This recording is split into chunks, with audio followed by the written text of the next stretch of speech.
E teremos agora um momento também especial. Teremos connosco a Sari Lanto, que trabalha numa escola na Finlândia, na Lapónia, que é um sítio muito bom de se pensar nesta altura do ano, porque é a terra do Pai Natal. E a Sari Lanto é diretora de escola e desenvolveu todo um processo de modernização nessa escola, muito fundado em novas tecnologias da Apple, passando a publicidade. E vamos ouvir, eu não me vou alongar muito sobre a experiência da Sari Lanto. Ela própria terá essa oportunidade de vos contar como é que aconteceu na escola dela. É um pouco esta história que nós também gostaríamos que os participantes neste Erasmus, quando chegassem ao termo do projeto, também cada um dos participantes tivesse também a sua história para contar, uma narrativa que tivesse sido construída com esta internacionalização. Sari, I appreciate your presence here with us. I thank you very much for your presence. And it's yours, the floor, please.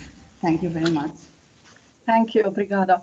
From the Madeira, hello Elsa, hello Jose, and everyone in the audience. It is a great honor for me to be able to participate in this event, and I want to thank you for the invitation. I would have loved to visit your beautiful island live, but I'm very happy for this digital connection as well.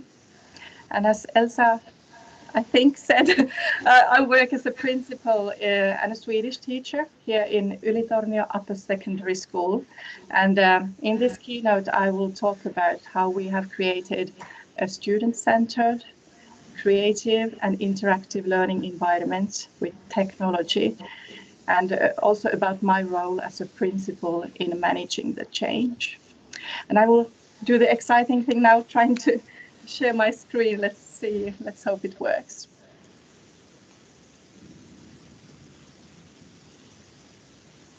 Yes, is that okay? Yeah, okay, so let's begin. So our school is a very, very small private upper secondary school in Lapland, Finland. And as you know, Lapland is the land of the northern lights and the midnight sun, and our school is situated by the Arctic Circle at the border to Sweden. You can see the blue dots in the map. So we live our daily lives with 2 different languages, 2 time zones, 2 currencies, but we are one cultural entity. At the moment we have -6 degrees. It's not -30 today. Luckily. Okay, so then something about our school. At the moment we have 45 students and 13 teachers. And like all principals in small schools, I also teach. So I have classes every week. And the fact that we are private, it only means that we are not working under municipality administration. Instead, we have 2 boards of decision makers. One that is responsible for the finances and the school building, and the second, another that is responsible for pedagogy and national or local curriculum. However, I myself and our staff, we have great freedom, pedagogical freedom to make decisions because as always in Finland, we are trusted to do what is best for our students and the school community. But otherwise, we are like any public school in Finland. We follow the same laws and regulations and the same national curriculum.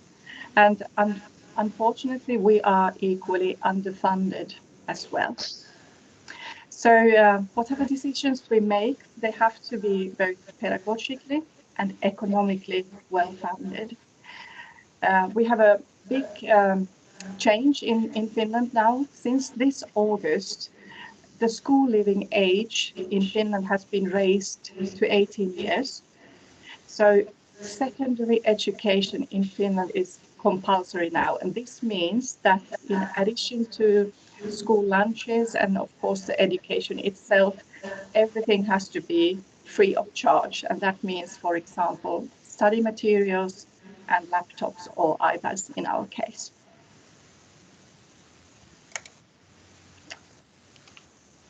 We've had a one-to-one iPad implementation since 2013, and last month we were recognized as Apple Distinguished School.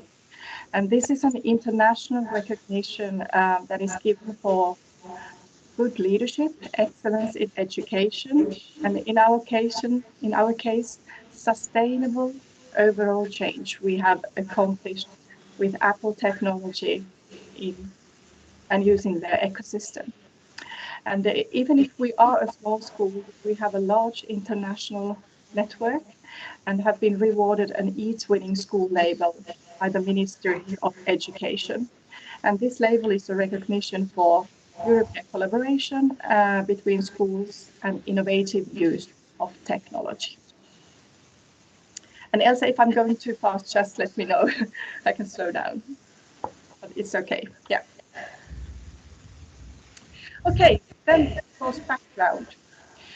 We've been working in a digital environment for 9 years now, and implementing technology in the classroom, it was a decision we made based on 3 main reasons. And the first reason was the ongoing changes in the society. We think that the school can't be like an isolated island where nothing changes for decades. So we have to use the same working methods and tools as are used in other workplaces, and at least try to develop towards the same direction. And we have to at least try to ensure that our students have the skills and competencies needed in the world they are living in right now. So we thought that if the world inside the school walls is similar to the world outside school, our students might maybe see that education matters, school matters. They can see the connection between education and real life. Then the second reason for change was so-called 21st century skills or transferable skills. We wanted our students to be able to develop their media and literacy skills, technology skills, interaction, teamwork and collaboration skills, problem-solving skills, communication skills, creativity, and learning to learn skills. And back in 2012, we were still teaching in a traditional way, but we started to feel that the teacher-led model in which students sit in straight rows and study the same thing in the same time using only a book as the main source of information, that didn't feel meaningful anymore. So we wanted to make teaching and learning engaging and interesting, and we also wanted to open our doors to the world outside. And the vision was to make teaching and learning more creative and effective, and of course also to improve motivation and learning outcomes. And then the third reason was accessibility. We needed tools helping students who struggle, because here in Lapland, up to 30% of our students have dyslexia or some kind of a learning disability. And accessibility features such as color filters, speech, text-to-speech, internet reader mode, reader view that cleans all clutter from websites, and so on. They are amazing features for any learners, but especially good for those who have, for example, dyslexia. And on the other hand, we also wanted tools to support students who want to work fast and dive deeper and who want to learn more that is required of them. So we wanted everyone to have a chance to reach their full potential. And our goal was to create a flexible learning environment that is student-centered and enables personal choices and solutions.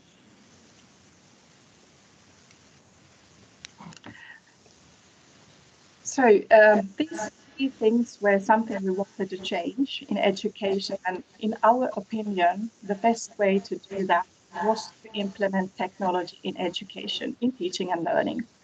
And of course, back in 2012, our first thought was to buy a classroom set of laptops, because already then we knew that the most important exams in the Finnish school system, the matriculation exams, they were going to be digital in a couple of years. And we also knew that they had to be taken on an ordinary laptop. They had to be USB bootable due to system requirements. So that's our first thought. But luckily in January 2012, I had a chance to try an iPad, and you can say the rest is history. We decided to go against the flow, and we do what any other schools in Finland didn't, and we took the road less traveled. We have it better today. So here you can see how our digital learning environment is built, and how the digital workflow between student and teacher is in practice, and what kind of skills and competencies we aim to develop by using technology.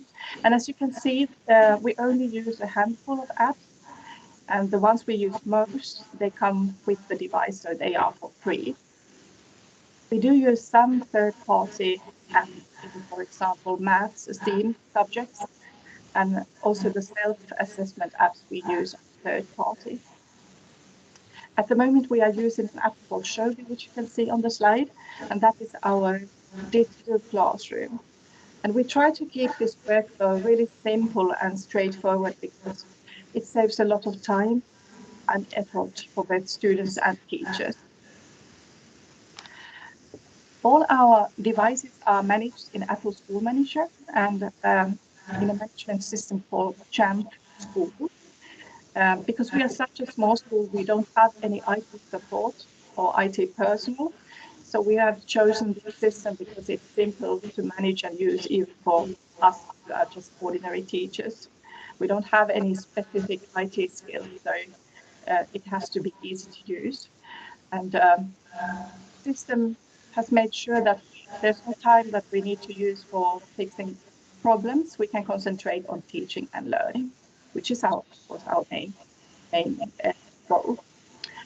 And with in this learning system, we can study academically and creatively, and the entire workflow from information analysis to content creation to interaction and demonstrating learning, to giving written or vocal feedback, everything is digital. We still do have paper books, but teachers do create a lot of digital material of their own, and we use a lot of authentic digital material we find it on the internet. This system allows ongoing interaction between teachers and students, and of course the self-assessment we use support formative assessment and differentiation, because we teachers get a lot of important feedback on our teaching. We know what direction we should take our teaching, who needs more help, and what course content needs more attention. Many of our teachers use flipped learning pedagogy, and in this pedagogy, it is really good that everyone has their own device, and all the material is accessible 24/7. If you can see under the differentiation headline there, there's this author Daniel Pink's idea of learner autonomy. And this learner autonomy idea works really well in a digital learning environment. And even our students, to a certain level, they can choose task, time, theme, and technique. So they can choose what, when, how, and with whom they are learning. And of course, we know that autonomy increases motivation, and motivation promotes learning. So my role as a principal in all this, it is really difficult to put it into words because I feel that we have achieved this together with teachers and students. We've walked this journey hand in hand. But I do believe in leading by example. So I am a teacher. I work with students almost every day, and I use the same technology and same app and same pedagogy and same working methods that I'm expecting our other teachers and students to use. But of course, the most important role I have is that of leading change. And that's maybe what I do most. I'm responsible for the change made in our learning environment, and I'm responsible for making sure that this change we have accomplished is sustainable, and that we have what it takes to keep on developing. I think that my role is to inspire, to support, guide, coach. My role is to facilitate change, to create opportunities and room for personal growth. My role is to create an atmosphere where encourages test and try, an atmosphere that allows and celebrates both failures and successes. Because we all know that change takes time and resilience. And this model I'm showing you, the model of managing change, this is one of my favorite ones because it summarizes perfectly what is needed for successful change in any area of life and so in education. We need a shared vision, we need motivation, we need skills, we need resources, and we need an action plan. So if any of these pieces are missing, then the real change won't happen. There will only be confusion, resistance, anxiety, frustration, and many false starts that lead to chaos. So this is what I basically work with all the time. This is where we, as a school, started when we began building our new learning environment. And this is where we refer back to at least once a year, in the beginning of every school year. So I've already spoken about our shared vision or our why, and the reasons why we felt we needed to change. In this change management model, shared vision is really important, but it's not enough that I, as a principal, have a vision, because if I'm the only one believing in it, nothing will really happen. But our shared vision is different starting points, equitable opportunities to succeed. That is what all our work aims at. So in addition to this shared vision, it is really important that every teacher, every member of the team has a personal motivation. They might ask, what is there in this for me? Will this make my work easier, enjoyable? Will this save time for me? Will it improve the learning outcomes in my subject? And as a teacher, it is really important to stay in your comfort zone and say that I work like this for years. My students' results are really good. Why change? And this resistance is something I met a lot during the first months of introducing this huge master plan of changing everything. And what worked for us was that we did this step by step. The teachers who were most motivated tested new working methods, led the way, and shared their experiences. And after a couple of months of hard work, showing examples of best practices, and seeing the joy in our students' eyes, everyone was on board. I believe that once a person is rewarded for taking small steps, they start making ones. Then when it comes to improving skills or the skills needed, the role of the principal is even bigger. It is really important that teachers have ongoing training and learning opportunities along the journey. Personal support is needed because we are all different. Our starting points and needs are different. And in our case, on-site training has been technical, but also very much pedagogic. How do we ask ourselves, how do I differentiate my pedagogy? How do I differentiate my assignments, my evaluation? How do I boost creativity? How do I plan my courses and lessons so that I create opportunities for collaboration and interaction between students, opportunities for problem solving and opportunities for critical thinking? And skills are, of course, a part of the next step, resources we need for change, but we also need people. We need people who can support us. We need time and we need money. And time and money is something we are always lacking. But if we expect our learning environment to change, there has to be both money and time. These things are really crucial. And when I make schedules, the daily schedules, I try to leave room for development. And if it's possible, I try to give my teachers one lesson-free day a week. And we try not to arrange meetings or training we don't really, truly, which is not really important or meaningful. And we don't have to sit down and discuss things face to face if we can do that by mail or Zoom. We also have all our parents' meetings digitally now, virtually. We don't send work emails or messages after 5 o'clock. So we try to have time for personal space as well. And when it comes to money, we make long-term decisions because our teachers need to know that there will be funding for devices and apps and training needed. We will save on something else instead.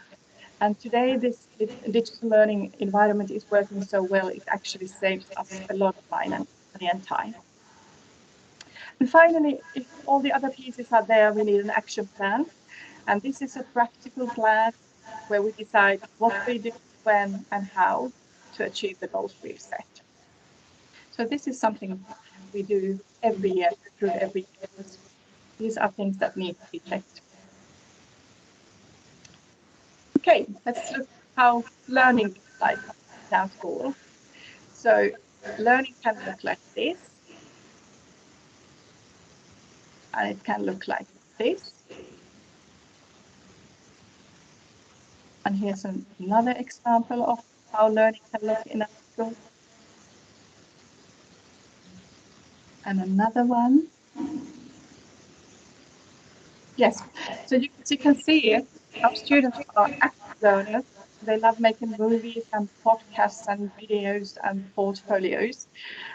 We work a lot in teams, and we also have cross-subject or cross-curriculum teaching.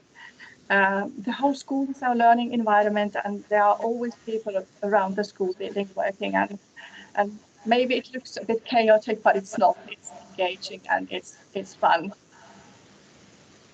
And if we have a student who wants to demonstrate learning, combining text and images and sound and videos and animations and people and figures, and if they want to collaborate with other students, it is very easy and it's not dependent on time or place.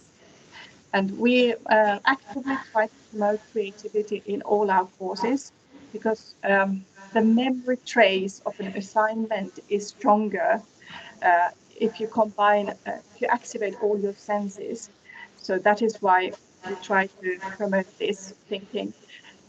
There's a photo somewhere, yeah, in the right down corner of a student. One of our students made a 27-minute long movie on classicism, and he had great acting in it, and he had amazing special effects. And I'm sure both him and the students he shared this assignment with will remember more about this topic that they would have if he had shared a 10-page long written assignment instead.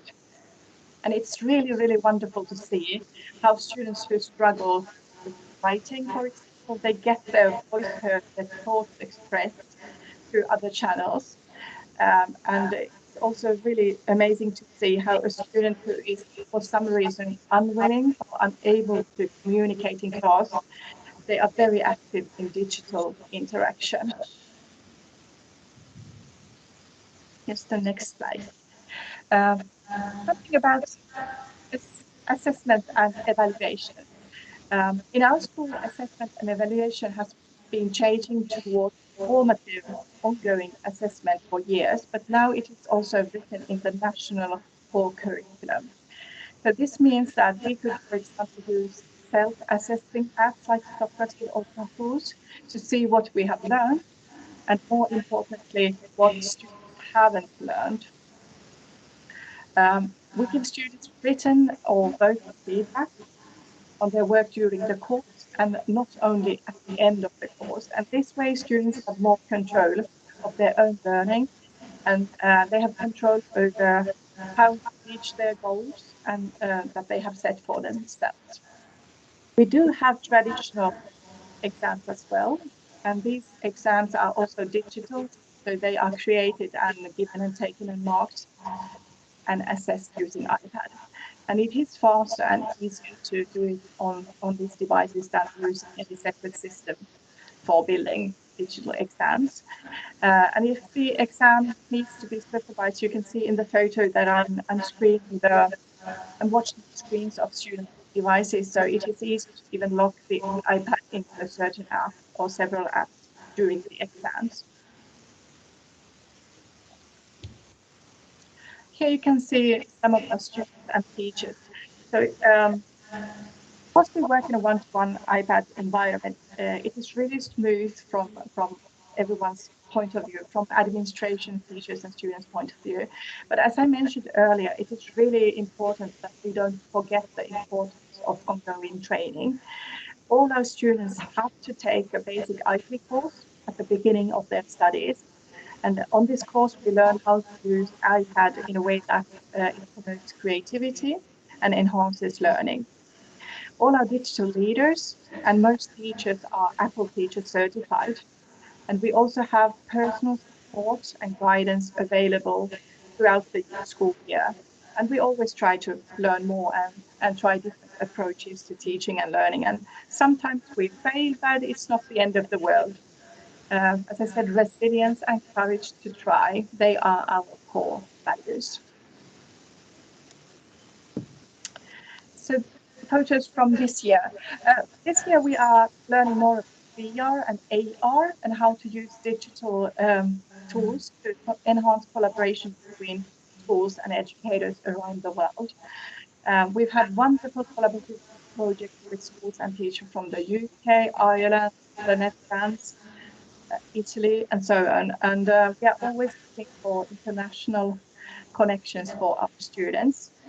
And of course, it's wonderful that digital tools enable collaboration even during this time when we can't travel.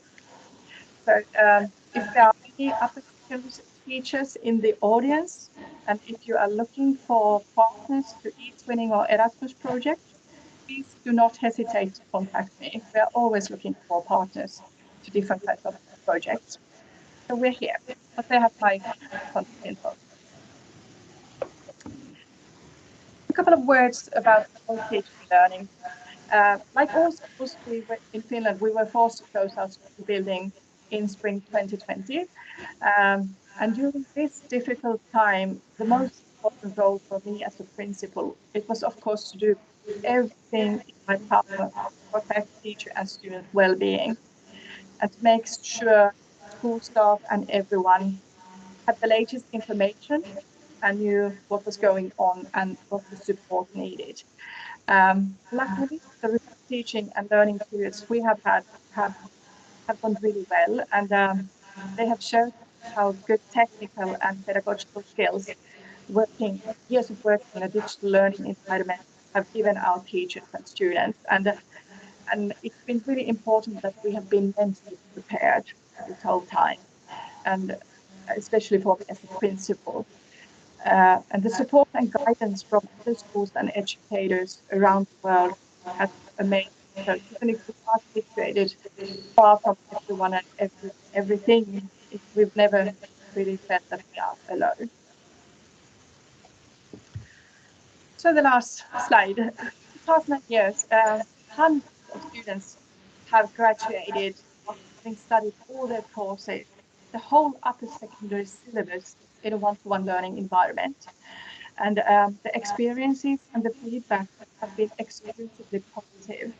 And the goals we set for youth technology in education years ago, they have been achieved. And the journey and the development continues. And my advice principle is simply dare to challenge. You won't regret it. Thank you. Obrigado.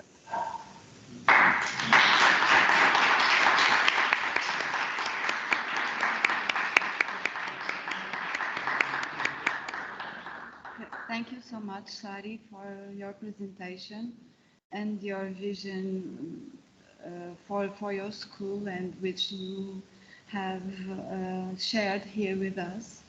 I am sure it will be very useful for the ones here. And thank you also for your availability to receive at your school our teachers. We perhaps someone here at the audience would like to ask you some questions, if you are available now for it. Yes. Eu passava a palavra a algumas das pessoas da audiência, se tiverem alguma questão a colocar à Sari Lanto.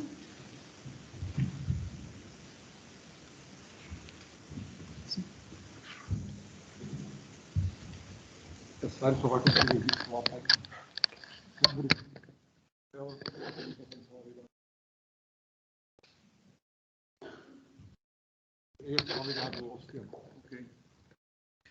Thank you so much for your presentation. I think it was really, really interesting, especially how you can think so well in a so-called place. Yes. But we are facing here some similar problems that you faced too in Finland. And one of the problems we have here is about the motivation that teachers have to develop new environments in schools. And sometimes we have a lot of conservadorism in the way we teach and we learn. And I would like to hear from you, what is the organization of your school to improve collaboration of teachers and to make them aware of positive and future things in your school. And again, thank you very much for your presentation, very clear and very interesting. Thank you. Thank you so much. And I have to start by saying that -34 is not the coldest we've had. We have had -52 degrees in 89, I think, or something like that. So it is really cold here. Yes. It was a similar situation for us as well when we began in 2012. When I said to my teachers that, okay, we have this wonderful device here now, let's change everything, they were really angry at me. They were like, no, we are not going to do this. We have learned how to use laptops. We have learned how to use different kind of technical devices. We don't have time to do something new again. Everyone was really tired because in the beginning of 2010, there was a lot of technology entering into schools and everyone was really, really tired. I myself was that as well. And everyone was thinking that this is just something that it will come and go. So like a project, and it will not be sustainable. What we did was, as I explained, I first took maybe four months to learn how to use technology. I contacted other schools around the world and asked what they have done, making changes in their learning environment. I contacted people in the United Kingdom, Sweden, and we had already really good examples in Finland as well. And when I found really great best practices, I shared them with my staff and showed what can be done, how technology will help each and every one of them change their work so that it will be more enjoyable. It will save them a lot of time and effort. And I think my teachers were most afraid of having to change everything at the at one time. I explained they can still use the material they have created in other digital environments because it works well together with, for example, Microsoft material. So you don't have to change everything if you choose a certain ecosystem. And then I took the teachers who were most eager to change and let them try with students. And once they found good examples in their subject, they shared what they knew with other teachers. And then, of course, the most important person at school is the counselor, the person who makes sure that our students have the skills needed in universities and in further education. When she was convinced that this is something that will help our students, it was easy to get everyone on board. But I think the role of the students is really important because they started giving feedback to all our teachers that, can't you try this as well? We are doing this in other subjects and it's working well. So we have taken small steps, but we have still had the focus on change all the time. And of course, you can reach great learning outcomes doing the things you have always done. But is it meaningful? Of course, if we go to a hospital, they could use things they have learned in the 70s and it would work. But is it meaningful? And we have to change the same way as the world is changing, because if we work in a way that is not used in outside school buildings, when it's 4 o'clock and the whole world is different for our students, they start seeing school as a separate thing. They don't see education as a part of their life. They see that, okay, in schools we work like this, but when I go to the real world, we work in a different way. So it's really important that we follow the changes in the society. But it takes time and it takes persuasion and it takes good examples. We actually went to the United Kingdom and saw what people were doing there. So we saw with our own eyes that this is working. So I think you need these positive experiences to convince everyone. And it's the focus is on making the work easier, not to add something that is extra difficult again, if it makes sense. Thank you so much, Sari, for your for what you were saying and adding to your previous presentation. I think we are all more clarified and we can view a little more than before. I'm sorry for my English. No problems. Thank you once again, Sari, for being with us this morning. And we hope we will get many more teachers from Madeira to your region. Yes, you are always welcome to do a job shadowing period in our school if you want to. Yes. We will accept your invitation. Thank you very much. Thank you. Okay. Have a good event. Enjoy. Okay. I'll switch off now. Yes. Okay. Bye-bye.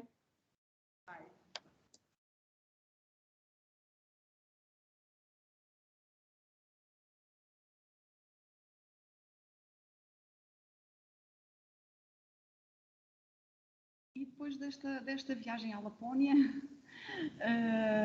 e desta perspectiva, desta visão partilhada da Sari para a educação e desta dinâmica que ela conseguiu imprimir na sua escola, no caso foi a partir do uso de dispositivos, das tecnologias, mas sem descurar a vertente pedagógica à qual ela deu a devida importância e a importância também reconhecida ao cuidar na escola, cuidar do outro, cuidar da pessoa, além do profissional e além do aluno como número e mais como pessoa a construir a sua própria identidade. Vamos passar agora à última área-chave, digamos assim, do nosso projeto, que incide e tem o foco na internacionalização das organizações, e por isso vamos ter connosco o Dr. Jaime Sousa, que é diretor do Centro da Associação de Escolas Edu4, que tem uma larga experiência também ao nível da gestão, da coordenação de projetos europeus. E passo então a palavra. Muito obrigada. Se fosse para ali, tira massa também. Se fosse para ali. Por defeito, não. Bem, bom dia novamente a todos. Eu quero, antes de mais, agradecer o convite que me feito para ver esta casa mais uma vez falar, a casa onde fui aluno, onde fui feliz, que é um facto muito importante nessa questão. Dar os parabéns, portanto, à Direção Regional por este projeto, que é inovador em muitos parâmetros, não apenas os parâmetros administrativos. Cumprimentar, portanto, a Sérgio, que está connosco, o David Rodrigues, que é sempre uma honra, e há pouco dia, este é um mês de privilégio para mim, porque tive a oportunidade de o ouvir 2 vezes ao vivo, não é? Portanto, não é? Isto é sempre interessante. Depois destes 2 excelentes comunicadores, o meu papel é um pedaço difícil. E tentar fazer aqui uma obrigação. Primeiro, das várias coisas importantes que o professor David Rodrigues sempre disse-nos, todos nós somos professores de educação inclusiva, uma frase também dele. Eu não sei se a doutora Elsa tinha esquecido a palavra inclusão, se a fez de propósito, porque o que era importante é que ela fizesse parte de nós, nem precisássemos falar sobre ela. E a Sari, entre as várias coisas também que disse no fundo que todos nós somos professores de informática, que é uma questão de dizer, eu não posso usar isto, fala-me que eu sou de informática. E reparem, no percurso que ela fez, tive o privilégio de já me cruzar 2 vezes com a Sari em contexto internacional, uma vez no Reino Unido, onde ela estava a editar Escola, outra vez na Alemanha, em Colónia, numa reunião, ela já esteve em Mangualde, e era isto, no fundo, que ela fez um plano em que o professor usa a tecnologia como nós usamos a luz quando entramos cá nesta sala. Ninguém se preocupou ontem se íamos ter eletricidade hoje ou não, porque isto é o nosso dia-a-dia. Portanto, quando estas 2 questões, a inclusão e, no fundo, aqui também a tecnologia fazer parte do nosso dia-a-dia, eu acho que podemos ter escolas ainda mais felizes do que aquelas que nós já temos. Falar de transformação, vamos contextualizar. Nós estamos em 2021. Todos nós hoje somos um produto do percurso que fizemos. Eu sou um produto do percurso que fiz nesta casa, do percurso que fiz nesta região, do percurso que estou a fazer onde estou neste momento a viver. Eu sou um grande produto dos projetos Erasmus que participei e que participo. Daquilo que aprendi nos locais, daquilo que outros aprenderam com aquilo que fazemos no nosso país, fazemos muito e bem também nas nossas localidades. E 2021 vivemos numa aldeia global, portanto, e não podemos ter dúvida que isso é. Aliás, a pandemia vai-nos recordar isso, que um vírus que está distante, dias depois está connosco.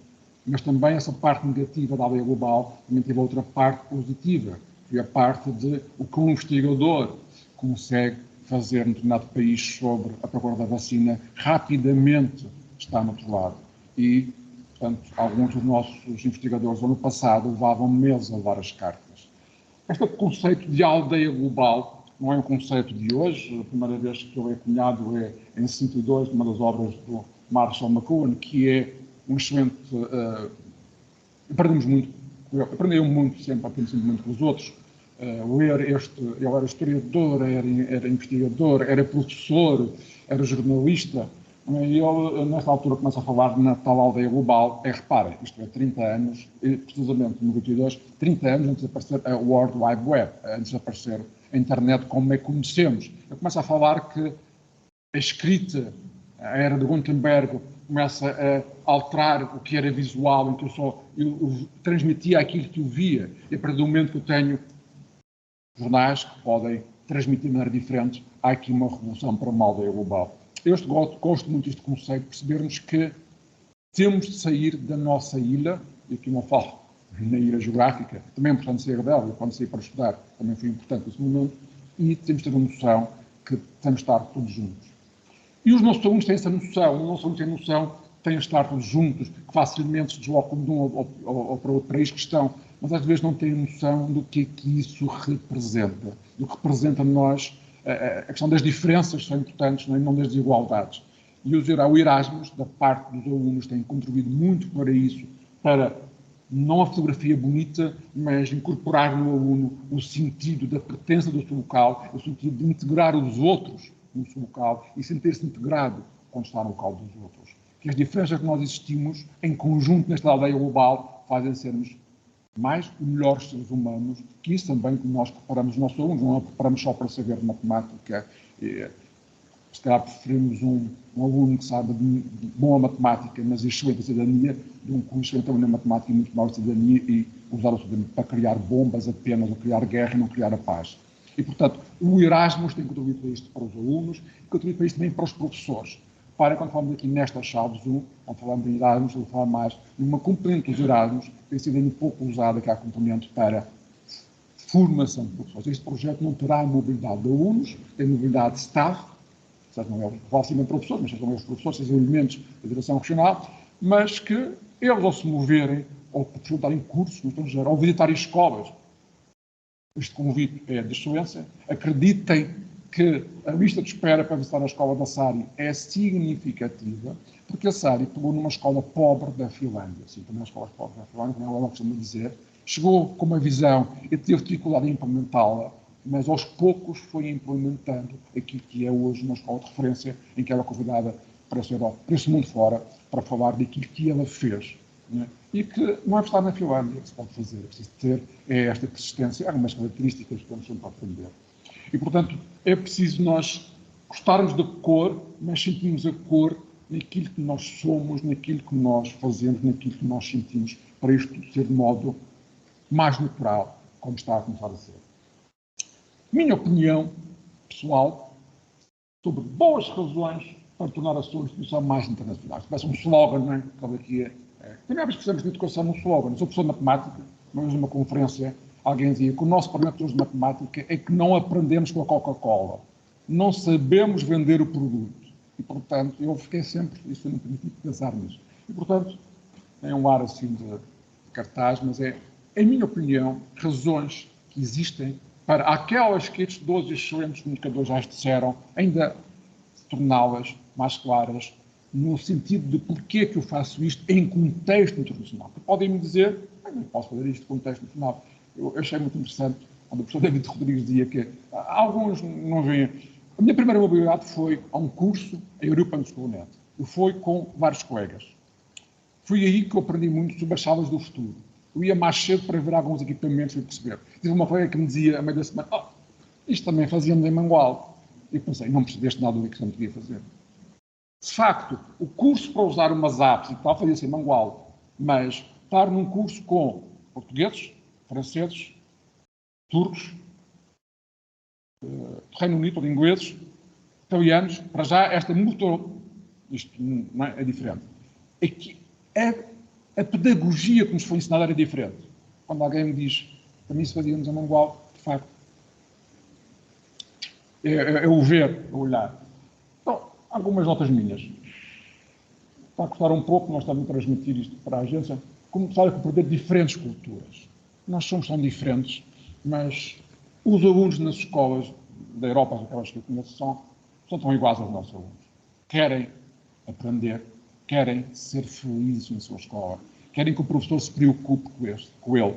Portanto, estas diferentes culturas, cada vez mais nós vamos tendo, por ser uma aldeia global, conhecer e compreender as diferentes culturas é uma das boas razões de fazermos isto em contexto internacional e não só o fazermos em contexto nacional. Outra razão é reforçar a equidade e a inclusão. Portanto, ou seja, optarmos a fazer isto também em contexto, este projeto, estas mobilidades, este pensar comum, estas 4 escolas que estão em consórcio com a Direção Regional, ao fazermos tudo isto, estamos também a reforçar, portanto, aquilo que é uma das chaves do projeto, que é a equidade e a inclusão. Outra é modernizar e inovar práticas pedagógicas. Obviamente, vou falar aqui muito em tecnologia. A região está a viver um momento único a nível nacional e internacional, em minha opinião, que está a precisar de visibilidade lá fora. E acho que às vezes nos falta isso, que é mais do que está a ter, que é ter abandonado de modo massificado. Não é um piloto. Reparem que a Sara dizia um pouco esta coisa que não é sustentável, não vale a pena. Eu também, já estou a ficar velhote, já não tenho tempo e paciência para fazer pilotos e experiências. Temos de aprender, mas entrar em alguma coisa em que se criou condições especiais, equipamentos especiais, dinheiro especial para 3 anos, para mim já não contem comigo, porque eu quero participar em projetos que temos dificuldades, temos problemas, mas trabalhamos com o quê? Com as horas que temos, com o dinheiro que temos e com a escola que temos. É com isto que nós temos de trabalhar. E é com isto que é o desafio. E eu costumo dizer, o que o dinheiro pode comprar é muito barato. Ficam escandalizados, mas é verdade. Se fosse passar um cheque para equipar a escola e ter sucesso, eu estou que o fazíamos. Claro que o dinheiro é preciso, claro que o cliente é preciso, mas eu preciso muito mais. E a região está a viver este momento único naquilo que é o projeto de desmaterializar, portanto, os manuais em papel, trabalhar com manuais digitais, trabalhar com tablet, e esta oportunidade está aqui a acontecer uma oportunidade única. E reparem que foi o que a Necessário fez na escola dela. Nós também vamos ter, já, portanto, a entidade responsável pelos exames já disse que vamos ter exames também em formato digital. Mas reparem que, ela não mostrou aqui, mas a escola da Necessário melhorou os resultados nos exames, não sei se ela chegou a dizer, nos exames tradicionais. Ela tem um gráfico que fez uma grande notícia lá num jornal nacional na Finlândia, que na altura logo me enviou, em que havia o progresso dos seus alunos nos exames nacionais, exames clássicos. Se o nosso aluno aprende de modo significativamente, de certeza que terá melhores resultados nos exames. Portanto, esta questão de modernizar, de levar, conhecer como é que outros fazem, e mostrar como é que nós fazemos. Leva-nos à questão de tornar o currículo acessível. Porque entre o currículo que foi desenhado, o currículo que é planeado e implementado, e o currículo que é apropriado pelo aluno, muitas vezes vai uma diferença tão grande que entre a equipa que fez o currículo e aquilo que o aluno absorve do currículo é muito grande. E esta boa oportunidade de nós encontrarmos formas de tornar o currículo dos alunos mais acessível. Porque é de currículo, aqui que nós falamos, no sentido amplo da palavra, não estou a falar no sentido apenas de conteúdo das disciplinas, ou do manual dos escolares. São dos casos que acabava com o manual dos escolares, quando ficamos concentrados no currículo e não numa lista de atividades. E esta forma de ver como é que outros tratam os nossos assuntos, os nossos conteúdos, as nossas maneiras de interagir, é algo que só é possível fazê-lo em contexto internacional. Construir ligações internacionais e parcerias. Reparem, hoje aqui há alguém numa escola da Finlândia, lá perto do Pai Natal, que diz que venha-nos visitar, estamos disponíveis. Do mesmo modo que eu sei que ela quer visitar a região, quer conhecer, portanto, além do doutora Elsa, que é uma simpatia, não é verdade, quer conhecer o projeto dos manuais digitais. Não estive aqui estes dias porque há outras são de pessoais. Mas, quer dizer, querem também conhecer o que é que fazemos.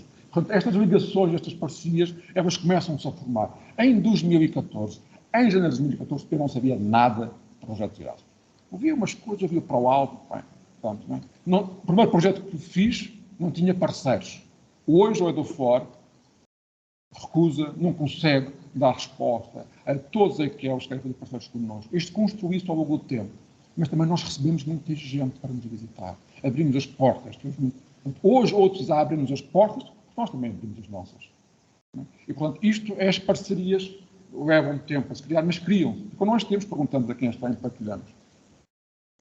Estas redes mais de parcerias, o twinning, portanto, reparem, isto foi ontem à noite que eu atualizei, tinha uma anterior semana passada. Se forem hoje visitar o twinning, o número de professores já é maior nesta rede que aqui está.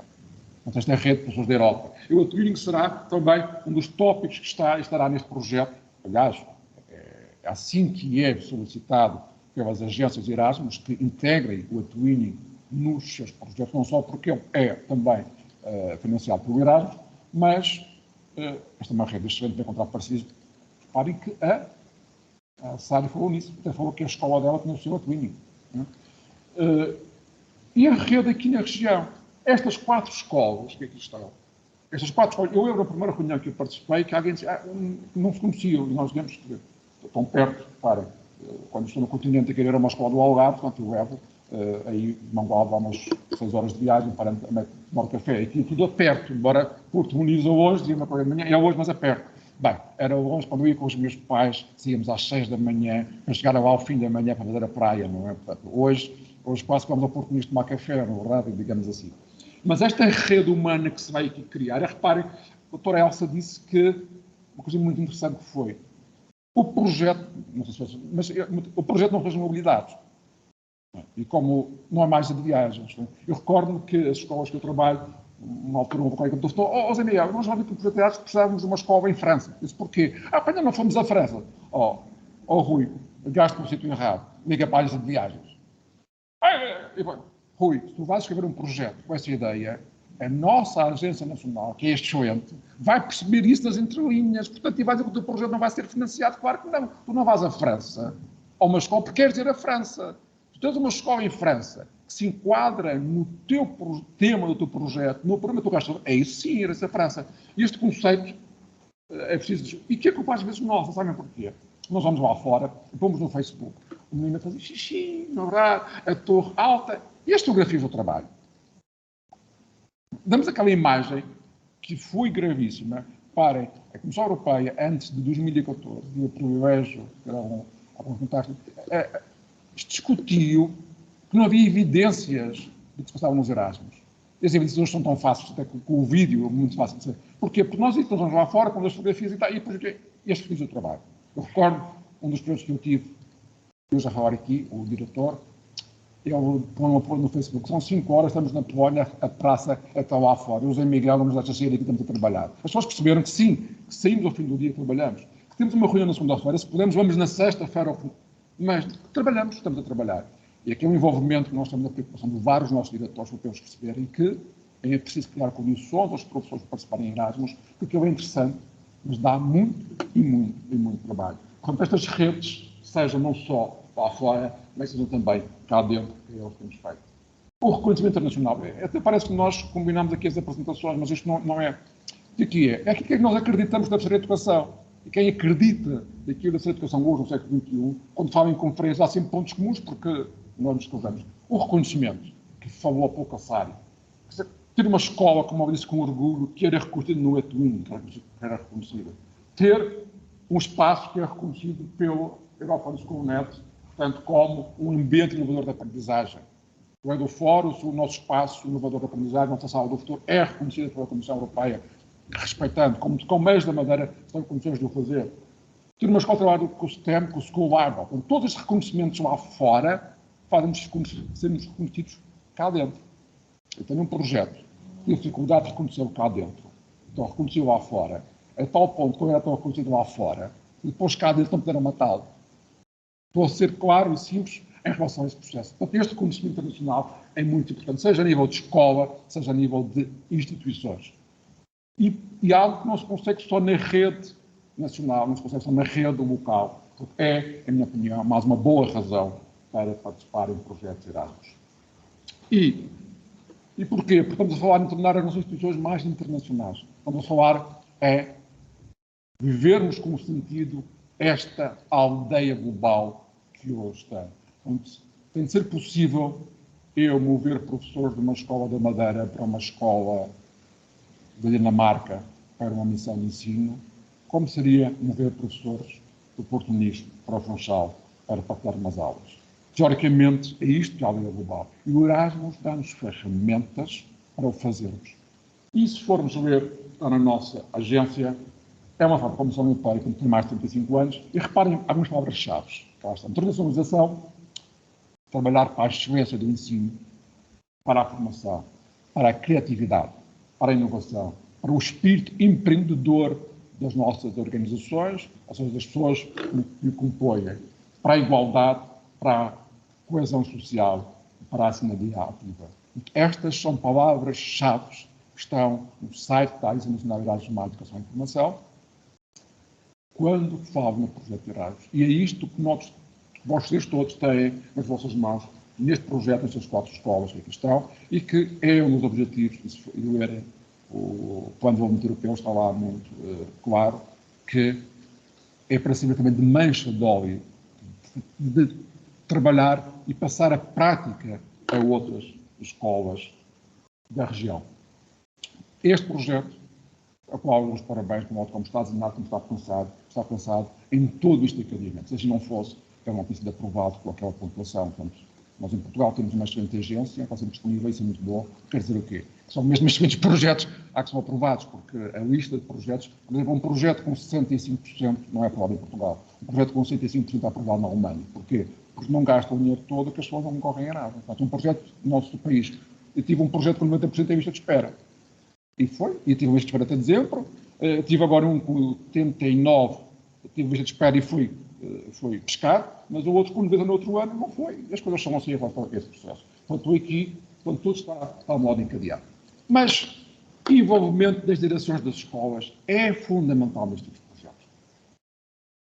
E quando percebemos isso no Edu4, pensamos que tínhamos de desenhar um projeto para envolver diretamente os diretores das escolas e pessoal administrativo. No fundo, estão de topo, tem a ver com os projetos Erasmus.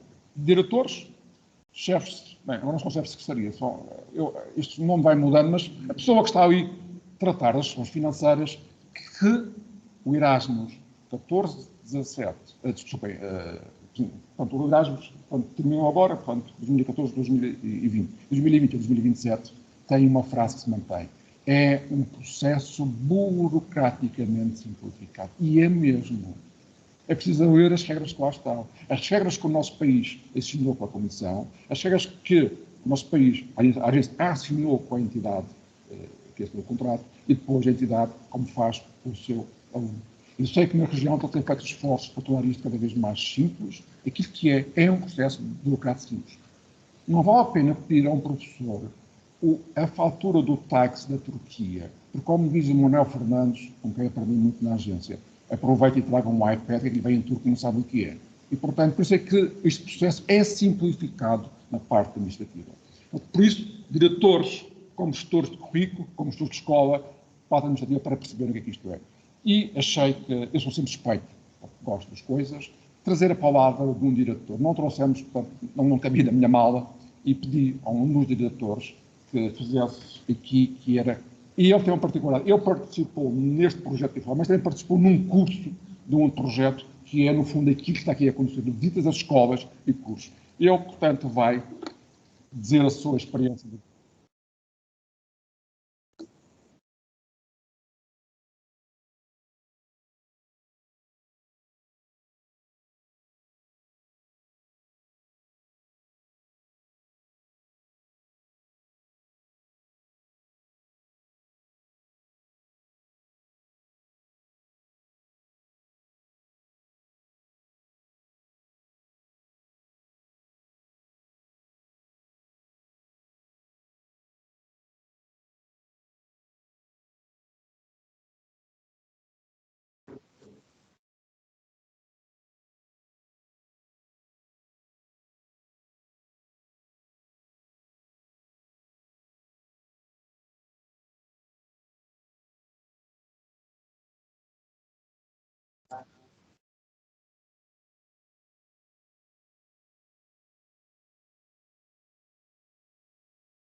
uma escola com que eu tinha participado em projetos Erasmus e os meus diretores, mesmo da Parte, conselhos, instituições de escolas, diziam: sair uma semana com isto, nós não nem pensar, vamos ao primeiro mobilidade. Depois conseguimos, um deles eu tinha mais expressão, ficou o vice-diretor a trabalhar da expressão, porque ele foi mesmo trabalhar. Então, isto criou-se aqui uma necessidade de conhecer, de partilhar.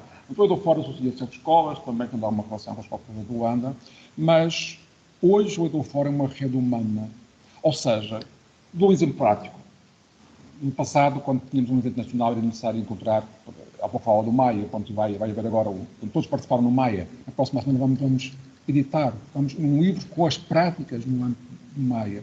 No passado, quando eu precisava levar uma escola, nós temos sucesso de escolas, precisamos ter aqui uma escola que nos represente num evento. Era, a minha tem. Hoje, uma escola presente num evento. Quem é de nós tem algo diferente que a gente possa partilhar? E este de eu tenho, tu também tenho, basta eu vou eu, vamos tirar por sorte, quem de nós tem algo diferente para partilharmos é a criação de uma rede humana. E hoje eu dou fora, como para mim digo, que é mais uma rede de escolas que ninguém as convidou para participar. Estão perto, juntem-se, não é verdade? Escolham aí um tipo para ser diretor e é isso que aqui acontece, é esta rede humana que é fundamental. Terminando só com o tal grande projeto, que foi para nós um grande desafio e quando ele foi reconhecido pela própria Comissão, nem a agência sabia que ia ser reconhecido como uma história de sucesso. Tem, no fundo, um vídeo de cerca de 2 minutos que diz o grande output do projeto, que é isto que aqui está, e partilho convosco, porque, mais uma vez, a importância do vídeo de conseguir reduzir em 2 minutos o trabalho de 3 anos. Claro que nós temos artigos escritos, temos vídeos grandes, temos muito material, mas este está em português e em inglês, este está em português. E isso circulou para a Europa toda como uma de umas saídas, muitas horas de trabalho para chegar aqui, financiamento, portanto, da agência, para tentar em 2 minutos em vídeo dizer o que aconteceu com estes diretores que participaram neste projeto Erasmus.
E era, no fundo, esta mensagem para os diretores que tirar-lhes aquela...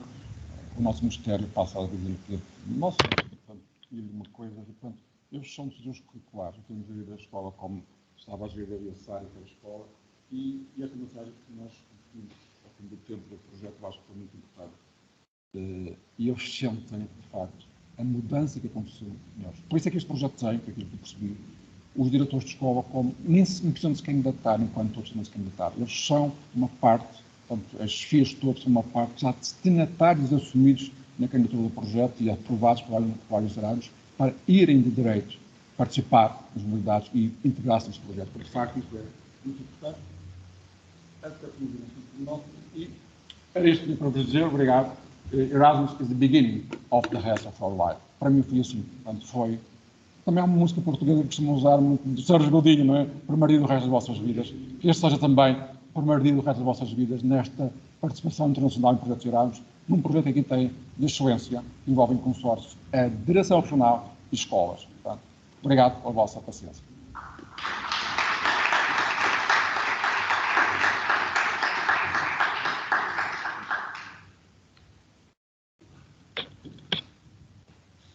Muito obrigada por mais este testemunho do que poderá significar a participação no Erasmus destes para o resto das vossas vidas. Senão, nós passávamos ao encerramento da sessão e assim conseguiríamos terminar dentro da hora que estava prevista. E eu pedia ao Dr. Marco Gomes para fazer o encerramento da sessão. E agradecia também, esteve a acompanhar aqui a nossa sessão a partir da Agência Nacional, a nossa técnica de acompanhamento do projeto, a doutora Vera Caeiro, que também se disponibiliza para deixar aqui uma última mensagem. Eu vou agora entrar em...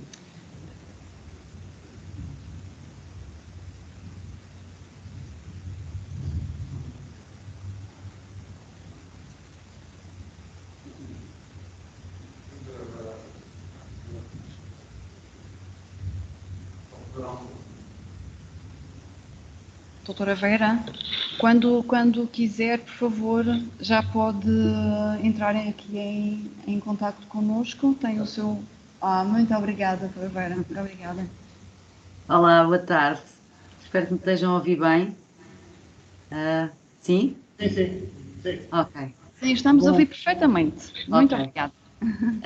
A minha chefe, Cristina Gaboleiro, falou no início desta sessão.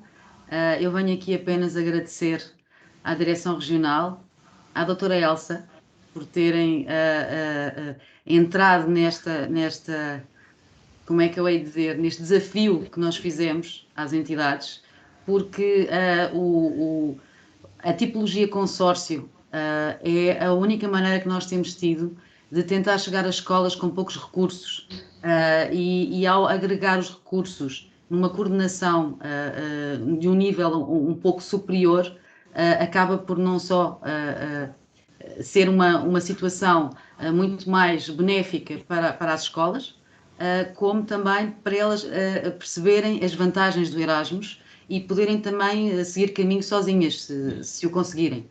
E para isso agradecemos imenso à Direção Regional e à Secretaria também, não é? Que tutela. E neste caso, só podemos dizer que muitos parabéns pelo seminário, pela conferência. Podemos dizer também que estamos imensamente orgulhosos. Nem toda a gente abraçou este desafio. Falámos com câmaras, com autoridades locais, regionais, até nacionais, que se podiam candidatar e fazer este papel. E foram poucas que abraçaram o desafio e, portanto, muitos parabéns a vocês, muitos parabéns pelo projeto. O projeto está a ser extremamente bem implementado. Esta nova portaria que saiu ajuda imenso a Madeira e ajuda-nos a nós também a tentar motivar e incentivar as escolas madeirenses a entrar aqui no nosso Erasmus. E muito obrigada por tudo e até breve. Muito obrigada, Sra. Vera, por todo o acompanhamento que nos têm dado e por esse feedback também que tanto nos apraz e que nos incentiva também a continuar. Muito obrigada. Bom, só para terminar, um minuto, porque já me ouviram a entrada e gostamos de começar a horas, mas também terminar a horas. Cumprimento a doutora Cristina, a doutora Vera, pela confiança da Direção Regional e nestas 4 escolas que em Consórcio vão desenvolver esse projeto e, respondendo um pouco ao repto do professor Sandro, penso que neste momento estão reunidas todas as condições para que, efetivamente, ninguém tenha que adiantar nada, mas fazer, de facto, as mobilidades e desenvolver e implementar este projeto de forma adequada, sem grandes preocupações, que não sejam, efetivamente, as questões que nos movimentam do ponto de vista educativo, sem distrações e sem o tipo de preocupações, porque essas já temos muitas. E, portanto, penso que aqui a nível regional, com o novo enquadramento que já surgiu e que vai surgir, isso será facilitado e resolvido da forma que achamos que é adequado, porventura abrindo caminho para o desenvolvimento de outros projetos com essas características. Por isso, queria mais uma vez agradecer àqueles que durante esta manhã, o Dr. David Rodrigues, do José Miguel, do Siri, que intervieram e contribuíram para esta reflexão, e a todos vós, pela vossa presença. Certamente que saímos daqui mais estimulados, porque já ouvimos que os ambientes educativos que são estimulantes são aqueles que efetivamente nos fazem ganhar asas e que efetivamente este projeto seja também um contributo para o ganhar de asas ao nível regional, para a continuidade daquilo que é o nosso foco, que é a qualidade da educação e é fazer com que todos os alunos efetivamente possam aprender. É para isso que nós existimos, é para isso que nós estamos aqui desta política pública de educação, nestas funções públicas de educação, ao qual todos nós estamos envolvidos. Por isso, muito obrigado pelo vosso empenho, pelo vosso trabalho, pela vossa atenção, pela vossa paciência e pela vossa determinação em tempos que não são fáceis. E os desafios que aí virão nos próximos tempos vão certamente afetar a educação, mas não vamos nos afastar deste foco que nos vai orientar e vamos certamente sair da toca, porque é a luz que nos ilumina. Muito obrigado e um bom dia e um bom fim de semana. Muito obrigado.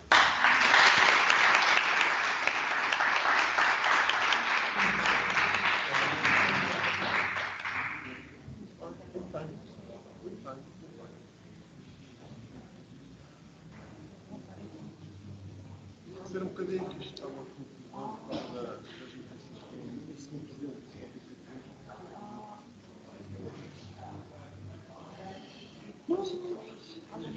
Não, vamos a palavra, vamos almoçar, senão não tenho tempo.